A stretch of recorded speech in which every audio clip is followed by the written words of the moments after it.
Si vous aussi vous avez quelques soucis parfois avec la gestion des émotions, la gestion des sensations, vous avez l'impression que vos sens sont exacerbés, ça peut être de l'hypersensibilité. Donc je vous invite vraiment à regarder des vidéos sur le sujet. Ça ne veut pas dire qu'on est trop sensible, c'est qu'on ne va pas pleurer pour une bêtise ou quoi, c'est pas ça.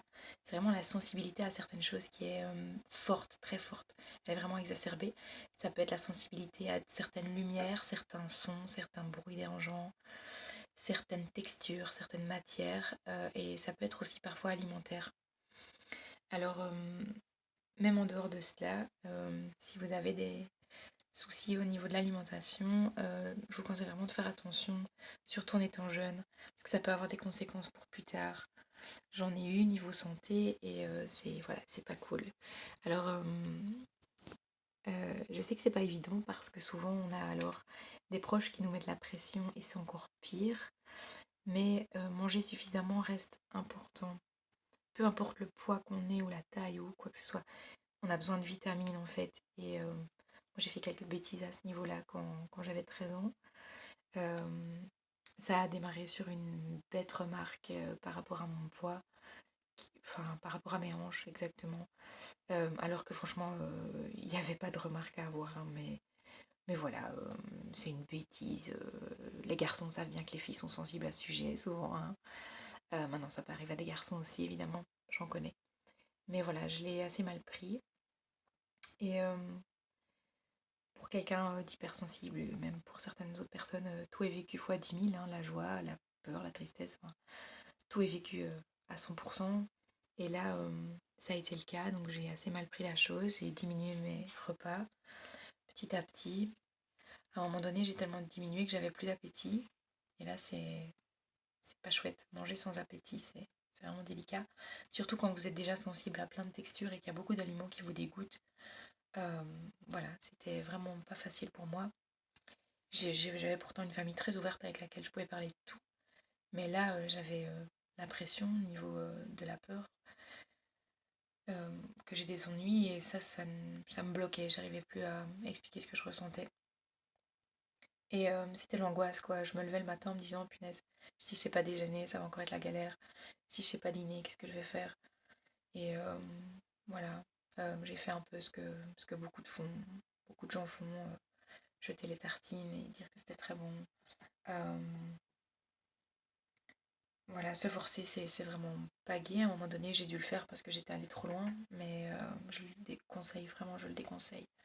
Donc, si vous savez éviter d'arriver à ce stade, franchement, faites-le. Euh, Moi, j'étais tombée à 37 kilos en étant de petite taille, donc 37,5 en vrai. Là, j'ai pris peur parce que ma maman m'avait bien dit qu'à 37, j'allais à l'hôpital. Et du coup, je me suis forcée, mais c'est pas une sensation agréable du tout. Donc, essayez, s'il vous plaît, d'éviter d'aller aussi loin, quoi. Surtout que bah, j'étais réglée, mes règles ont stoppé. C'était vraiment pas gai. Tu te sens devenir une femme et puis tout à coup, tu l'es plus. Enfin, psychologiquement, c'était peut-être voulu, je sais pas. Puis c'est se sentir à part. J'étais super fière en fait d'être maigre et de plus partager des repas avec des amis alors qu'en vrai c'est un bonheur quand même ça. Et j'avais perdu ce bonheur-là. Donc je pense sincèrement que c'était ma manière à moi de contrôler les choses. J'avais enfin une chose, mon poids, sur lequel j'avais du contrôle et c'était grisant, mais je pense qu'il y a d'autres façons de s'en sortir en fait, il y a d'autres choses qu'on peut contrôler. Et si vous passez par là, essayez de trouver ce qui vous angoisse réellement. Parce que moi, je pense que la peur de manger, c'était la peur de vivre. Euh, alors, comment je m'en suis sortie? Ben, ma maman m'a beaucoup aidée dans le sens où elle m'a écoutée dans mes demandes. Elle a fait des repas plus sains, plus petits. Elle ne me mettait pas tout en une fois, comme ça j'avais des petites parties, c'était plus facile et moins angoissant pour moi. Elle gardait les autres parties au chaud pour que ça soit meilleur. Elle me mettait beaucoup d'épices pour que ça donne de la saveur. Euh, Elle m'a laissé cuisiner moi-même pour que j'ai ce plaisir-là. Et puis le déclic, c'est quand j'ai été à un repas avec des amis, j'y ai pris du plaisir. Et comme c'était devant eux, bah, j'ai pas voulu faire la chichiteuse et j'ai pas osé être comme j'étais d'habitude. Et en fait, de se forcer à faire semblant, ben, c'est venu, le goût est venu. Comme plein de choses, hein, quand on se force à sourire, la joie peut venir. Quand on se force à croire qu'un cours est intéressant, ben, on peut finalement s'y intéresser et mieux l'étudier. Ben voilà, là j'ai fini par me faire croire que je pouvais aimer manger et petit à petit, à force de faire semblant, c'est venu.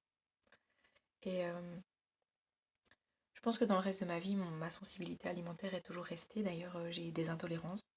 Je pense que c'est pas pour rien. Je mange très sain. C'est important pour moi. Je fais beaucoup d'exercices toujours.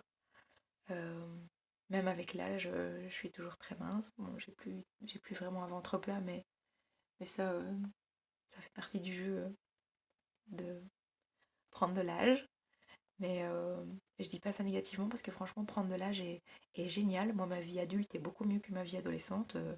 Franchement, si j'ai bien un message pour tous les adolescents, c'est il y a une vie après l'adolescence et elle est beaucoup plus facile. On a moins le jugement des gens. Un pur bonheur, quoi. Et si je pouvais encore vous conseiller quelque chose, c'est vraiment d'essayer de trouver des moments dans vos journées où vous êtes heureux, que la nourriture soit pas devenue votre seule obsession et que vous ayez encore des choses qui vraiment vous donnent la joie de vivre. Il y a un bouquin qui est génial. Enfin, il est triste parce que cette jeune femme est morte, mais il s'appelle Je m'aime donc je mange. Et je trouve ça merveilleux en fait, elle l'explique bien, c'est une façon de s'aimer que de s'offrir de la nourriture. Alors malheureusement, cette jeune fille-là, elle s'en était sortie de l'anorexie, mais elle avait tellement perdu de poids que son cœur s'était affaibli et l'hiver suivant, elle est morte d'une grippe. Ça m'a vraiment fort attristée. Euh, mais ce titre, il veut vraiment dire quelque chose, quoi.